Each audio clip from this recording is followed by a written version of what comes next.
Hello everyone, welcome to Shri academy. आज हम लोग इस वीडियो में जैन धर्म के मोस्ट इम्पॉर्टेंट 25 क्वेश्चंस को देखेंगे। अगर आप लोग जैन धर्म को डिटेल में पढ़ना चाहते हैं तो हमारे channel Shri academy by Ragini Sharma से जुड़ के जैन धर्म को डिटेल में आप पढ़ सकते हैं। उसके बाद ये क्वेश्चंस करना आपके लिए बहुत आसान हो जाएगा। तो चलिए टॉपिक की तरफ। आज का पहला क्वेश्चन है, जैन धर्म के कुल कितने तीर्थंकर हैं। तो अगर आपने डिटेल में जैन धर्म को पढ़ा है तो ये क्वेश्चंस करना आपके लिए आसान होगा। मैंने वीडियो का लिंक अपने डिस्क्रिप्शन बॉक्स में डाल दिया है, तो आप जाके वहाँ से दे सकते हैं। तो देखिए, जैन धर्म के 24 तीर्थंकर हुए थे, ठीक है। तो ऑप्शन विल बी ए, ठीक है। दूसरा क्वेश्चन है कि जैन धर्म के प्रथम तीर्थंकर कौन थे। तो महावीर स्वामी, अजीतनाथ, ऋषभ देव, पार्श्वनाथ। तो Rishabh Dev option will be सी जो थे ये प्रथम तीर्थंकर थे। जैन धर्म के संस्थापक कौन थे। तो जैसा कि हमने पिछले क्वेश्चन में देखा कि जैन धर्म के प्रथम जो तीर्थंकर थे वो ऋषभ देव थे और उन्होंने ही जैन धर्म की स्थापना की थी। तो इसीलिए ऑप्शन विल बी डी। तो ऋषभ देव ने ही जैन धर्म की स्थापना भी की थी और पहले तीर्थंकर भी थे। उसके बाद ऑप्शन नेक्स्ट क्वेश्चन, जैन धर्म के 24वें तीर्थंकर कौन थे। अरिष्ट नेमी जी, पार्श्वनाथ, महावीर स्वामी, शांतिनाथ। तो देखिए, महावीर स्वामी जो थे वो 24वें तीर्थंकर थे और महावीर स्वामी को ही जैन धर्म का वास्तविक संस्थापक माना जाता है। अगर क्वेश्चन पूछा जाता है कि जैन धर्म के संस्थापक, तो ऋषभ देव थे, और लेकिन वास्तविक संस्थापक जब पूछा जाता है तो महावीर स्वामी थे और ये 24वें और अंतिम तीर्थंकर थे। तो ये फर्क पता होना चाहिए क्वेश्चन में, कई बार ये क्वेश्चन पूछ लिए जाते हैं। अब नेक्स्ट क्वेश्चन है कि जैन धर्म के 23वें तीर्थंकर कौन थे। तो 23वें तीर्थंकर जो थे वो पार्श्वनाथ थे, ठीक है। तो ऑप्शन विल बी ए, ठीक है। महावीर स्वामी का जन्म कब हुआ था। तो महावीर स्वामी का जो जन्म हुआ था वो 540 ईसा पूर्व में हुआ था। ऑप्शन विल बी ए। महावीर स्वामी का जन्म कहाँ हुआ था। भोजपुर, पटना, वैशाली, कुंडग्राम, हाजीपुर। तो ऑप्शन विल बी सी, इनका जन्म वैशाली कुंडग्राम में हुआ था, ठीक है, जो कि बिहार में आता है। अब नेक्स्ट क्वेश्चन हम लोग देखेंगे कि महावीर स्वामी को किस नदी के तट पे ज्ञान की प्राप्ति हुई थी। तो महावीर स्वामी को वो जो ज्ञान की प्राप्ति हुई थी वो रिजुपालिका नदी के किनारे प्राप्त हुई थी, ठीक है। और इसलिए option will be B.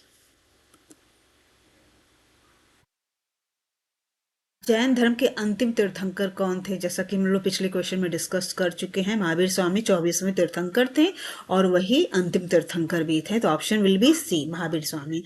Jain धर्म के दूसरे तीर्थंकर कौन थे। संभवनाथ, अजीतनाथ, मल्लीनाथ, अभिनंदननाथ। तो option will be B, Ajitnath जो थे वो दूसरे तीर्थंकर थे।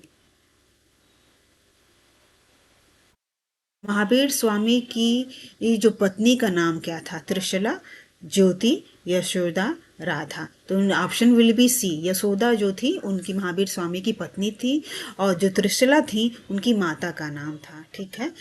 महावीर स्वामी के माता पिता का नाम क्या था। देखिए, इनके माता का नाम त्रिशला था और उनके पिता का नाम सिद्धार्थ था। तो option will B D, Trishala and Siddharth. भगवान महावीर स्वामी की मृत्यु कहाँ हुई थी। तो महावीर स्वामी की जो मृत्यु हुई थी वो पटना में हुई थी और पावापुरी वहाँ पे एक जगह है, वहाँ पे उनकी मृत्यु हुई। तो ऑप्शन विल बी ए, पटना। महावीर स्वामी ने अपना पहला उपदेश कहाँ दिया था। तो उन्होंने पहला उपदेश जो दिया था वो राजगीर में दिया था, ठीक है, जो कि बिहार में आता है। तो option will be B. Mahavir Swami ने अपना प्रथम उपदेश किस भाषा में दिया था। मराठी भाषा, हिंदी भाषा, गुजराती भाषा, पाली भाषा। Option will B D, Hindi भाषा, प्राकृत भाषा जो कि उस टाइम में बोली जाती थी, उसमें उन्होंने अपना उपदेश दिया था, ठीक है। ये जितने भी क्वेश्चंस हैं बहुत मोस्ट इंपॉर्टेंट हैं क्योंकि ये हर एग्जाम में बार बार रिपीट किए जाते हैं। तो देखिए, नेक्स्ट क्वेश्चन है, श्रवण बेलगोला में गोमतेश्वर की जो मूर्ति थी वो किसने बनवाई थी। तो ऑप्शन है सम्राट अशोक, अमोघ वर्ष, चामुंड राय, इक्ष्वाकु। तो देखिए, ये जो मूर्ति है वो बनवाई थी चामुंड राय ने बनवाई थी और उसकी कुछ विशेषताएं भी हैं। इसकी जो हाइट है वो 57 फुट है और निर्माण जो वर्ष है 981 में हुआ था, चामुंड राय ने बनाया था, ठीक है। और ये कर्नाटक भारत में स्थित है, महावीर स्वामी का ये मूर्ति है, ठीक है। फिर राजस्थान में माउंट आबू पर दिलवाड़ा मंदिर का निर्माण जो हुआ है वो किस धर्म के अनुयायियों द्वारा किया गया था? बौद्ध धर्म, यहूदी धर्म, सिख धर्म, जैन धर्म। ये काफ़ी सुंदर बहुत ही पुराना मंदिर है। मैं यहाँ यहाँ पे जा चुकी हूँ। तो ये जो है वो जैन धर्म से संबंधित मंदिर है और जैन धर्म के अनुयायियों ने इसका निर्माण करवाया था। Option will B D. प्रथम जैन संगति का आयोजन कहाँ हुआ था? चित्रकूट, उज्जैनी, सांची, पाटलिपुत्र। तो जो प्रथम जैन संगति हुई थी वो चंद्रगुप्त मौर्य के शासनकाल में पाटलिपुत्र में हुआ था, ठीक है। तो ऑप्शन विल बी डी। भगवान महावीर के प्रथम शिष्य कौन थे? तो देखिए इनके जो प्रथम शिष्य थे या अनुयायी बोलते हैं वो जमाली थे। और जमाली क्या थे कि इनके दामाद थे, तो इनके प्रथम शिष्य थे Jamali. Option will B D, ठीक है। जैन संप्रदाय में प्रथम विभाजन के समय श्वेतांबर संप्रदाय के संस्थापक कौन थे? तो देखिए जब जैन संगीति हुई तो जो जैन धर्म है वो दो भागों में डिवाइड हो गए, श्वेतांबर और दिगंबर। तो श्वेतांबर जो होते थे श्वेत वस्त्र धारण करते थे और दिगंबर वो होते थे जो नग्न रहते थे, जैसे महावीर स्वामी दिगंबर थे, ठीक है। तो श्वेतांबर का जो अध्यक्षता की वो अस्थुल भद्र ने की, ठीक है। तो उसके जो संस्थापक थे श्वेतांबर संप्रदाय के अस्थुल भद्र थे, ठीक है। और दिगंबर जो थे उसकी अध्यक्षता जो की या उसके जो संस्थापक बने वो भद्रबाहु बने, ठीक है। तो आप लोगों को पता रहना चाहिए श्वेतांबर अस्थुल भद्र, एस से श्वेतांबर, एस से अस्थुल भद्र, और जो दिगंबर है वो भद्रबाहु, ठीक है। तो ऑप्शन विल बी सी।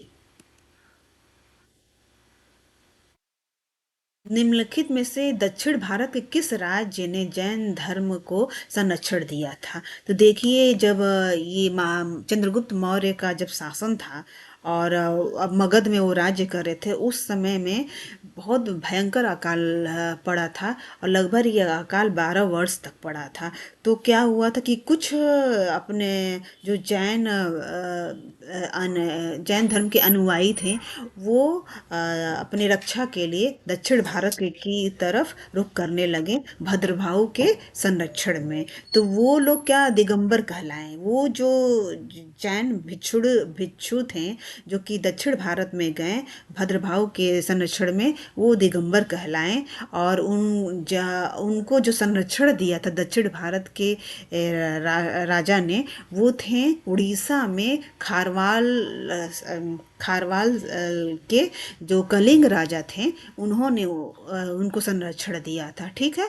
तो इसमें जैसे खारवाल का कोई ऑप्शन नहीं है, खारवाल के कलिंग राजा ने जो कि उस समय उड़ीसा में शासन कर रहे थे उन्होंने दिया था। तो राष्ट्रकूट, पल्लव, चोल इनमें से कोई नहीं, तो ऑप्शन विल बी डी, इनमें से कोई नहीं, ठीक है। तो ये सब आप लोगों को पता है, जो भी हम क्वेश्चन कर रहे हैं वो बहुत इंपॉर्टेंट और अच्छे क्वेश्चंस कर रहे हैं। निम्नलिखित में से कौन सा स्थल पार्श्वनाथ से संबंध होने के कारण जैन सिद्ध क्षेत्र माना जाता है?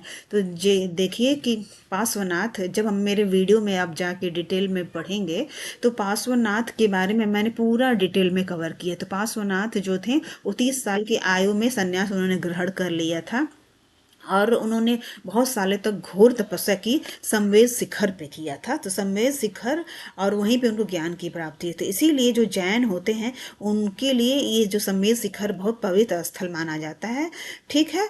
तो जैसे हम हिंदू हैं तो हिंदुओं के कुछ पवित्र स्थल माने जाते हैं, तो जैन वहाँ पे संवेद शिखर पे एक शिखर जी का मंदिर भी स्थापित है जो कि जैनियों की मतलब तीर्थ स्थल में माना जाता है, ठीक है।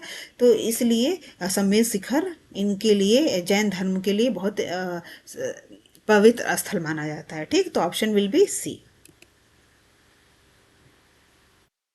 किस जनसभा में अंतिम रूप से श्वेतांबर आगम का संपादन हुआ? तो मैं आपको बता दूं कि जैन जो संगीतियाँ हुई थी वो सिर्फ दो ही संगीतियाँ हुई थी।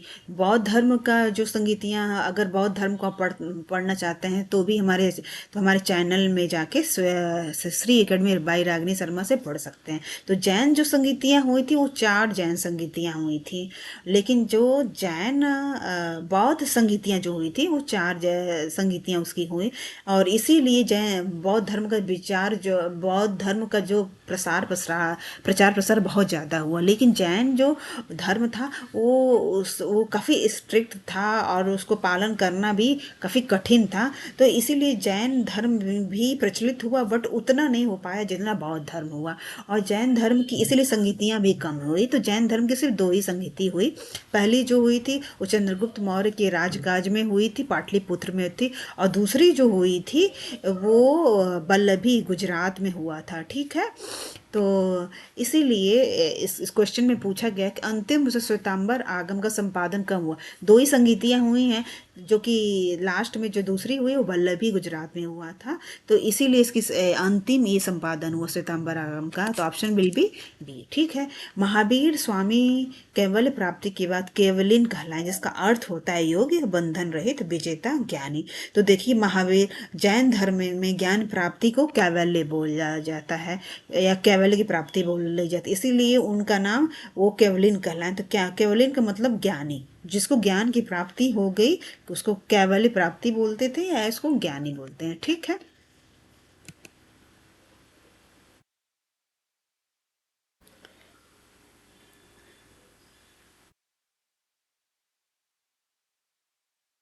जैन धर्म के जो दूसरे तीर्थंकर कौन थे? तो दूसरे तीर्थंकर के ऑप्शन है अजीतनाथ, संभवनाथ, अभिनंदन नाथ, मल्लीनाथ। जैन धर्म के जो दूसरे तीर्थंकर थे अजीतनाथ थे। ठीक, ऑप्शन विल बी ये। जैन धर्म में पूर्ण ज्ञान को क्या कहा गया है? मति, श्रुति, अवध, कैवल्य। तो ऑप्शन विल बी डी, पूर्ण ज्ञान को कैवल्य बोला जाता है। तो ये था जैन धर्म से रिलेटेड इम्पॉर्टेंट 25 क्वेश्चंस। और अगर आप लोग हमारे चैनल से जुड़ना चाहते हैं तो श्री एकेडमी बाई रागिनी शर्मा को लाइक करें, सब्सक्राइब करें, ताकि हमारे जो वीडियो हैं वो आप तक सबसे पहले पहुंच पाए। ठीक है। तो थैंक यू सो मच। और अगर कोई सजेशंस हों तो भी ज़रूर बताएं। Thank you so much.